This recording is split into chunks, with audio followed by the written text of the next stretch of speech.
This dress is a dress that had several mistakes, but see how I transformed it from this to this. Okay, so you guys, let me walk you through the process on how I created this masterpiece. Okay, now you guys, when I was making the down part, I asked my assistant to make the skirt part, and she put hemming gum all over. I don't know why she did that, and I didn't find out about this till I wore it and I saw the video. So now this is the lace fabric that I want to use for the lace placement.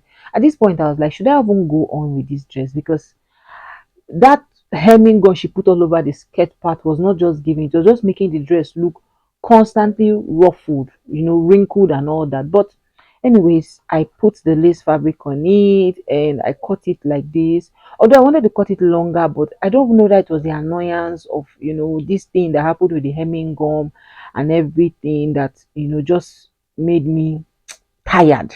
But anyway, this was what I was able to do to the bodies of the gown. I just went ahead to trim, put some little designs and details at the back. Now, this is what we have here. This is what I started with. As you can see, it's looking just plain and basic. Mind you, all these things, they were hand packed. You can see that the hemming gum was just holding the fabric back.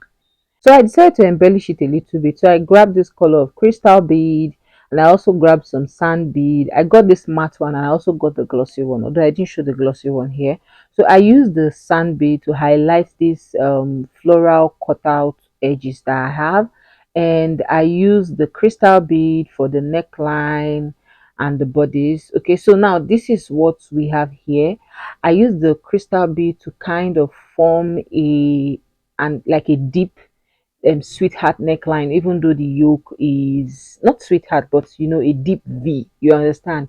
Then this is the glossy one I told you guys that I got as well, so I use this for the front. And this is what we have here for the front look. Okay, after beading, this is what we have here now. This I cut this trimmings from the lace itself. Now I placed it on the back part of this gown because of course it was looking too plain and basic, so I held it down with my pin. I love how it looked. Then I used my needle and thread to sew it. Now after using my needle and thread to sew it, I also added more details to the back, like the crystal bead around the top of the zip. I also added some of these trimmings to the bottom part of this gown. Okay, you can see that the gold really made the gown pop. That's the gold sand bead. It made the gown pop.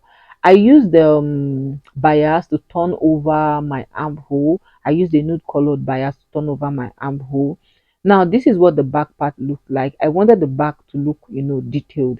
Now for the front, here it was still looking very basic, and I used my velvet fabric to kind of drape from the back. I pleated it at the back because I wanted to drape. I pleated it, I held it down with my pin, made sure it looked how I wanted it to look.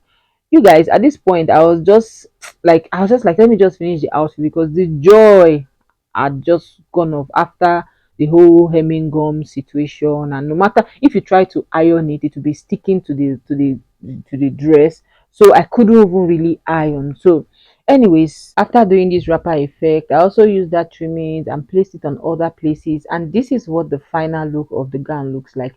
Do I love it? Yeah, a little bit. Am I going to wear it again? No, I'm going to give the dress out because it's not just giving, man. It's not just giving. I don't like the hemming gum thing that she put in between the skirt, but it turned out nice. It turned out nice.